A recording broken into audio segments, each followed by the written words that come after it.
Đâu ai krong, đâu sầm bó, rứ có chưa chua bánh hàm xinh tiết chỉ trơn, mình thả iPhone ឬក៏ Android ទេជាមួយនឹងទូរស័ព្ទរបស់បងប្អូនទាំងអស់គ្នាហើយពិបាកក្នុងការរកជាងដែលមានជំនាញច្បាស់លាស់ក្នុងការជួសជុលមែនទេ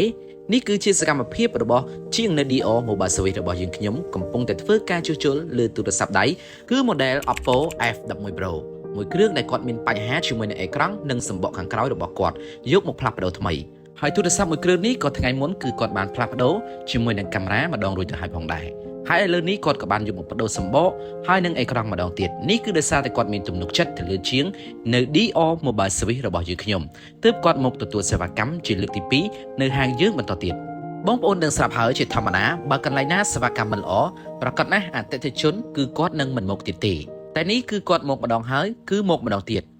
ជាមួយនឹងបញ្ហាទូរស័ព្ទគាត់ជាលើកទី2គឺដោយសារតែនៅជាងរបស់យើងខ្ញុំគឺទទួលបានសេវាកម្មល្អនិងមានការធានាខុសត្រូវចំពោះទូរស័ព្ទរបស់ពួកគាត់ហើយជាពិសេសនោះគឺមានតម្លៃសមរម្យដូច្នេះហើយប្រសិនបើពុកម៉ែបងប្អូនទាំងអស់គ្នាមានបញ្ហាជាមួយនឹងទូរស័ព្ទរបស់បងប្អូនអាចអញ្ជើញមកកាន់ហាង DO Mobile Service របស់យើងខ្ញុំបានដែលមានទីតាំងស្ថិតនៅខាងមុខផ្សារទូលពង្រោ DO ទំនុកចិត្តនិងគុណភាពសូមអរគុណសូមជម្រាបលា